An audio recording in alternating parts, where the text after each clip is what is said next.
अटूट भक्ति और सर्वोच्च बलिदान। शिवलिंग पर पैर रखने वाला ये भक्त कौन है? ये कहानी है आंध्र प्रदेश के श्रीकालहस्ती की, जहाँ एक शिकारी तिन्ना ने भक्ति के सारे नियम तोड़ दिए। तिन्ना भोले भाले थे और उन्हें शास्त्रों का कोई ज्ञान नहीं था, लेकिन एक दिन जब उन्होंने जंगल में एक शिवलिंग देखा तो उन्हें लगा कि ये उनके भगवान है और वे यहाँ अकेले और भूखे हैं। तिन्ना ने उसी पल शिव को अपना सर्वस्व मान लिया। वो दिन भर जंगल में शिकार करते और रात के गहरे अंधेरे में शिवलिंग के पास आते थे। वो स्वर्णामुखी नदी से अपने मुंह में पानी भर कर लाते थे और उससे शिवलिंग को नहलाते थे। खाने के लिए खुद शिकार करके सबसे बढ़िया मांस का हिस्सा भगवान को अर्पित करते थे।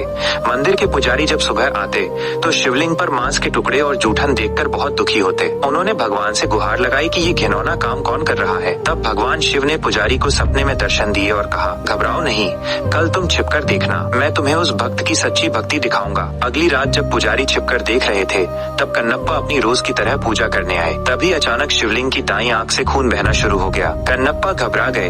उन्होंने कई जड़ी बूटियां लगाई लेकिन खून नहीं रुका। अंत में उस अनपढ़ भक्त को एक ही रास्ता सूझा, आंख के बदले आंख। बिना किसी संकोच के उन्होंने अपने तीर से अपनी दाईं आंख निकाल ली और शिवलिंग पर लगा दी। चमत्कार हुआ और खून तुरंत रुक गया, लेकिन तभी शिवलिंग की बाईं आंख से भी खून बहने लगा। कन्नप्पा समझ गए कि अब उन्हें अपनी दूसरी आंख भी देनी होगी, मगर उन्होंने सोचा कि दूसरी आंख निकालने के बाद वो देख नहीं पाएंगे कि आंख को सही जगह कहाँ लगाना है। तब उन्होंने सही स्थान की पहचान के लिए अपना पैर शिवलिंग पर रख दिया और अपनी दूसरी आंख निकालने को तैयार हुए। भक्ति के इस चरम बलिदान को देखकर भगवान शिव साक्षात प्रकट हुए। उन्होंने कन्नप्पा को गले लगाया और उन्हें मोक्ष प्रदान किया। जिस जगह कन्नप्पा ने ये बलिदान दिया वो आंध्र प्रदेश का श्रीकालहस्ती है। इस जगह का नाम 3 परम भक्तों के नाम पर पड़ा है। 1 श्री मकड़ी, 2 काल सांप, 3 हस्ती हाथी। इन तीनों ने स्वर्णामुखी नदी के किनारे वायुलिंगम की पूजा कर मोक्ष पाया था। कन्नप्पा का मंदिर वायुलिंगम मंदिर के बगल में कन्नपेश्वर पर्वत पर स्थित है, जहां पहुंचने के लिए लगभग 325 सीढ़ियां चढ़नी पड़ती हैं। ऊपर भक्त कन्नप्पा का मंदिर है और उसके ठीक ऊपर भगवान गौरी शंकर की एक विशाल श्वेत प्रतिमा है। भक्त कन्नप्पा के इस महान बलिदान के लिए कमेंट में हर हर महादेव जरूर लिखें।